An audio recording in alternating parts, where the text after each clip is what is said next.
Alaykoum wa rahmatullahi wa barakatuh, mes frères et sœurs. Nous poursuivons avec le livre de l'imam al-Ghazali, Mizan al-A'mal, donc avec ce nouveau chapitre 15, exposé détaillé sur la voie à suivre pour amender les caractères moraux. L'on doit savoir que le traitement de soi-même consiste à anéantir les vices de son âme et à acquérir les vertus, tout comme le traitement des corps consiste à anéantir les maux et à acquérir la santé.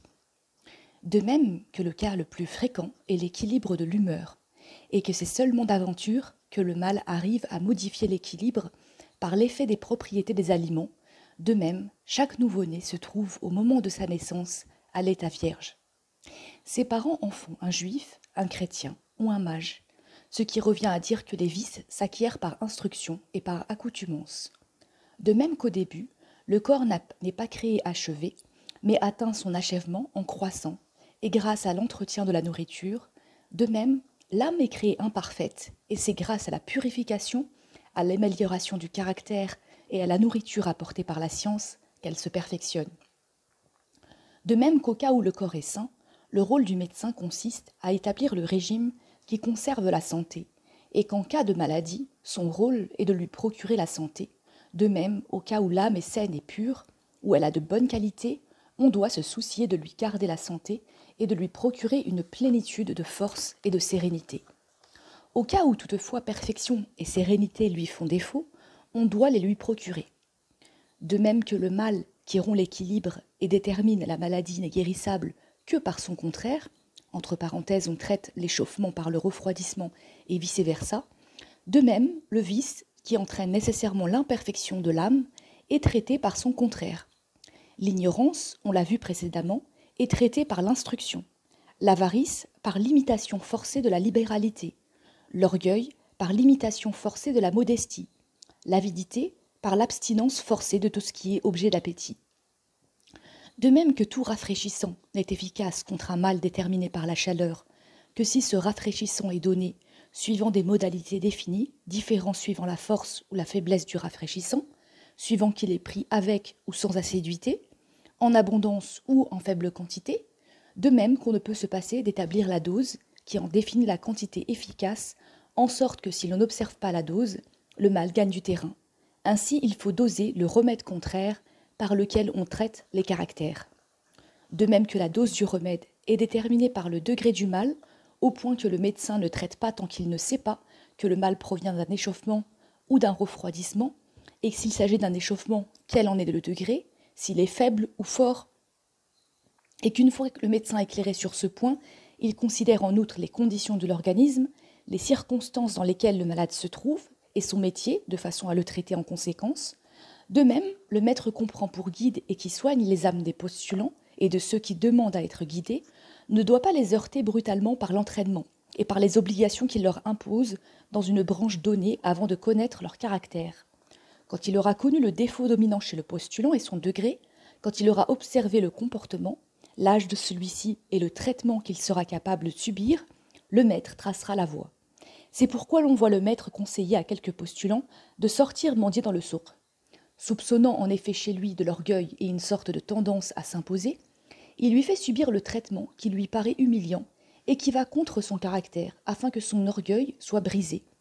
Le maître conseille à tel autre postulant de s'occuper de l'entretien des latrines et de la préparation des objets de toilette, car il a constaté chez le postulant une manie sans mesure de la propreté.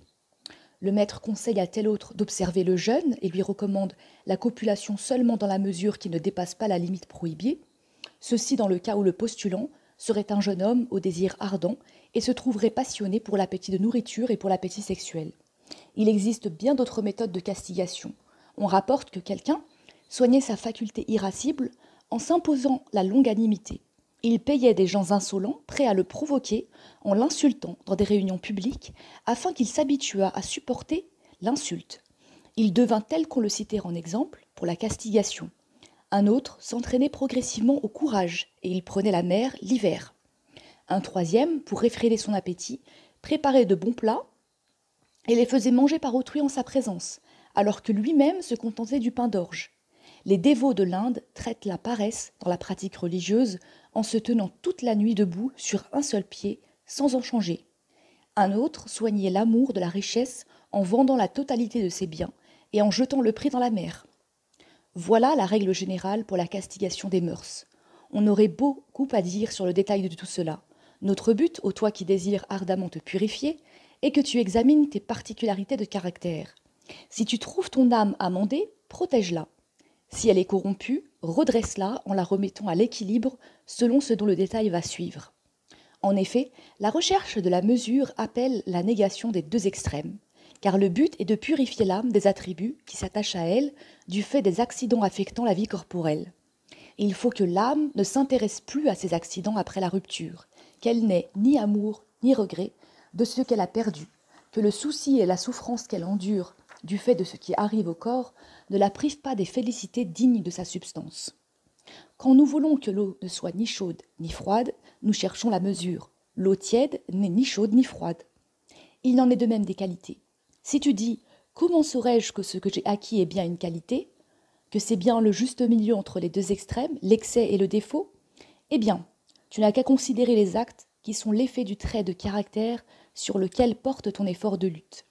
Si tu trouves un plaisir à pratiquer ces actes, sache que le trait de caractère qui les a déterminés est implanté dans ton âme, et qu'il est odieux si les actes sont odieux. Par exemple, si tu trouves un plaisir à garder et amasser l'argent, c'est l'avarice qui t'aura servi de mobile. Prends donc l'habitude de la qualité inverse. Les bonnes et mauvaises qualités sont établies en détail par la loi.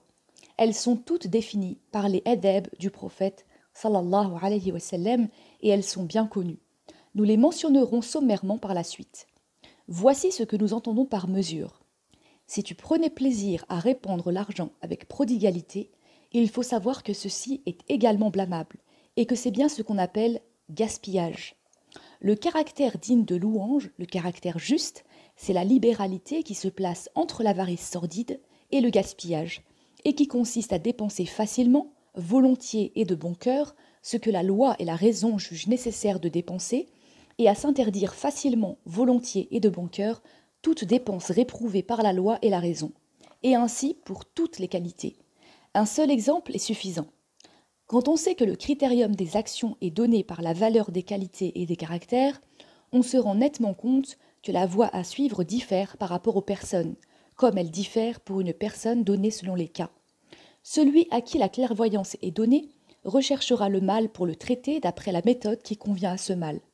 Mais comme la plupart des gens se trouvent incapables d'agir ainsi, et qu'il est malaisé pour la loi d'entreprendre une définition des cas concrets concernant toutes les personnes dans tous les siècles, elle se contente de définir les lois communes dont l'utilité s'étend à tous, savoir l'attachement aux prescriptions et l'éviction des péchés à fuir.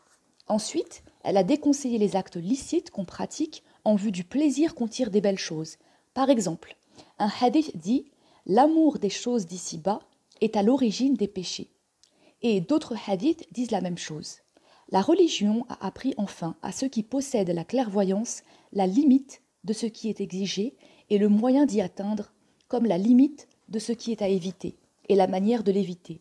Et ces gens clairvoyants en ont déduit l'application concrète et ils ont dirigé les disciples qui ont eu la chance de les suivre, se faisant ainsi les substituts des prophètes dans le détail des cas que ces derniers ont abordés, en gros, et dans le développement de ce que ceux-ci ont institué.